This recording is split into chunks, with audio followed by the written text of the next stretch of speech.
Assalamualaikum warahmatullahi wabarakatuh. Selamat pagi saudaraku semua dimanapun Anda berada. Ketemu lagi dengan saya Mas Min Bunga Liar di sini.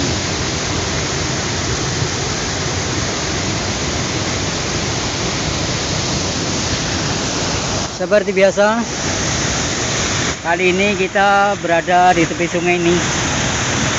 Kita berada di tepi sungai ini untuk mencari tumbuh-tumbuhan yang bermanfaat bagi kita semua ya. Kali ini kita akan berkenalan dengan suatu tanaman.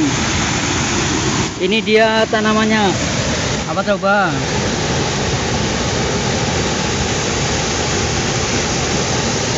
Ini adalah tanaman apa yuk? Benar banget, ini adalah tanaman krokot. Banyak yang tahu ya tanaman krokot ini. Kalau dalam bahasa latinnya adalah Cartuculata aleareca ya. Sekali lagi, tanaman krokot ini kalau dalam bahasa Latin adalah Cartuculata aleareca. Kalau salah maaf ya. Perkenalkan, ini adalah tanaman krokotis tersebut. Dia tumbuh tepat di pinggir sungai ini dan di belakang air terjun ini tumbuhnya. Lihat.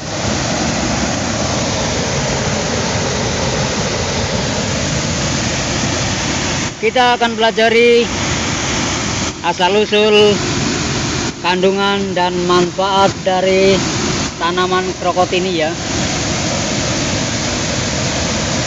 Tanaman krokot ini berasal dari wilayah Mediterania. Sekali lagi, asal tanaman krokot ini adalah wilayah Mediterania. Ini dia wujud dari tanaman krokot tersebut. Udah kenal ya? Kalau yang sering ke sawah atau ladang pasti udah tahu tanaman krokot ini. Dan banyak manfaatnya loh menurut berita. Kita akan pelajari bareng-bareng ya. Tanaman ini masuk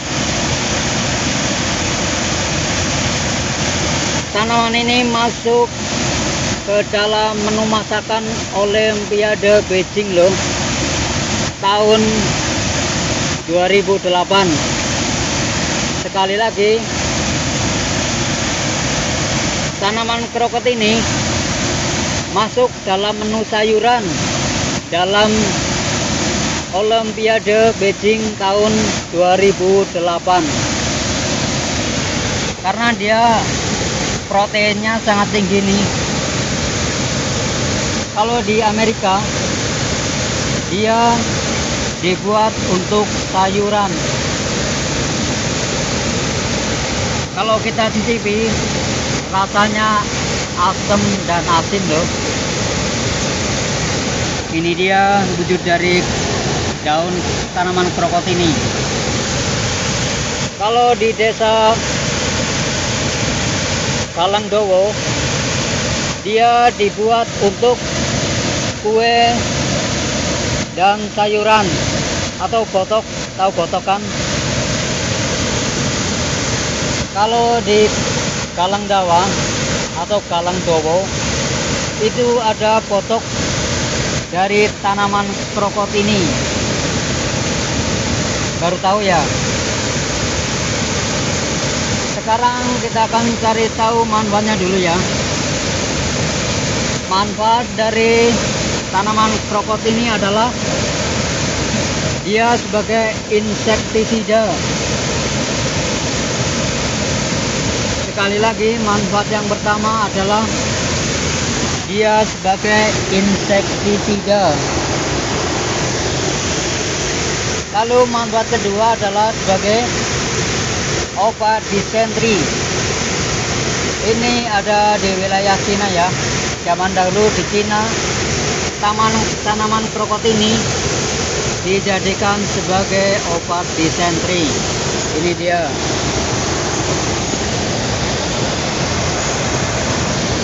Lalu manfaat yang ketiga adalah sebagai obat penenang.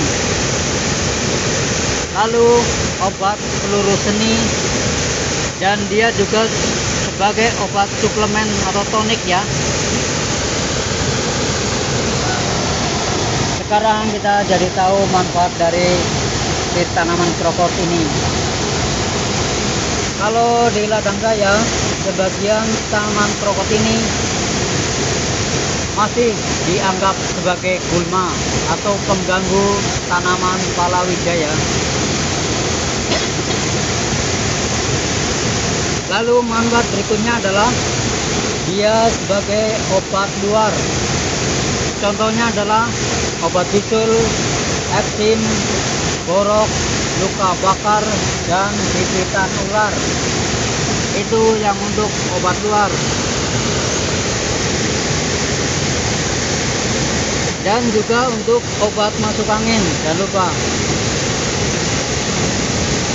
Lalu kita akan pelajari masalah kandungannya. Kandungan dari tanaman krokot ini. Apa kandungannya? Kandungan yang pertama adalah karoten sekitar 42 mg per kilogram. Dia 10 kali lebih tinggi dari tanaman bayam.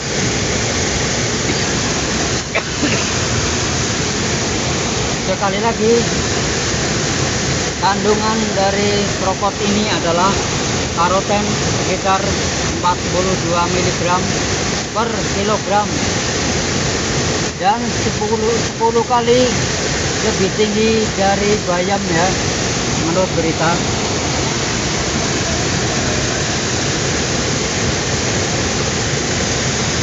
Lalu kandungan berikutnya adalah dia mengandung tanin, fosfat, magnesium, zat besi, aluminium, mangan, kalsium, potasium, sodium, urea, dan lain-lain. Itulah kandungan dari tanaman krokot ini. Ini dia tanaman krokot tersebut.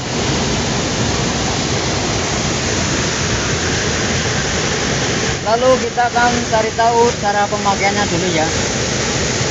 Cara penggunaan krokot untuk obat. Caranya adalah pucuk yang masih muda ya. Krokot dicuci lebih dahulu, lalu direbus atau dikeringkan. Kalau yang direbus itu untuk sayur ya.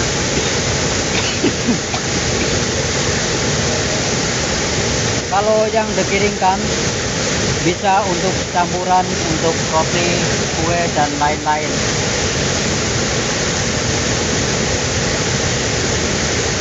Dan tanaman krokot ini juga bisa ditambahkan ke menu sayuran yang tadi yang direbus itu. Dan juga bisa dicampur ke adonan roti. Dia juga bisa dicampur ke adonan roti ya. Tanaman krokot ini. Itulah manfaat dari si tanaman krokot ini. Lalu kita akan pelajari masalah efek samping ya. Efek samping dari tanaman krokot ini, karena mengandung asam oksalat yang tinggi, dia dapat membentuk batu ginjal. Hati-hati.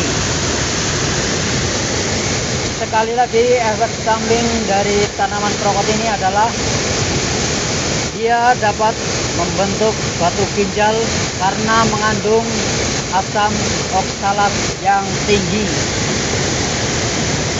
Karena itu, bagi penderita batu ginjal dilarang mengkonsumsi tanaman krokot ini.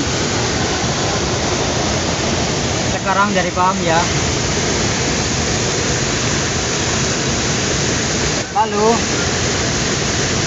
untuk cara penyajiannya itu lebih efektif mengkonsumsi krokot yang sudah kering. Sekali lagi, untuk lebih efektif lagi, cara mengkonsumsi tanaman krokot ini adalah dikeringkan lebih dahulu. Itulah sekilas dari perkenalan kita dengan tanaman krokot ini. Semoga paham ya. Kiranya cukup sekian. Jangan lupa dukungannya dengan cara like, komen, dan subscribe-nya ya. Semoga bermanfaat untuk kita semua. Kiranya cukup sekian. Wassalamualaikum warahmatullahi wabarakatuh.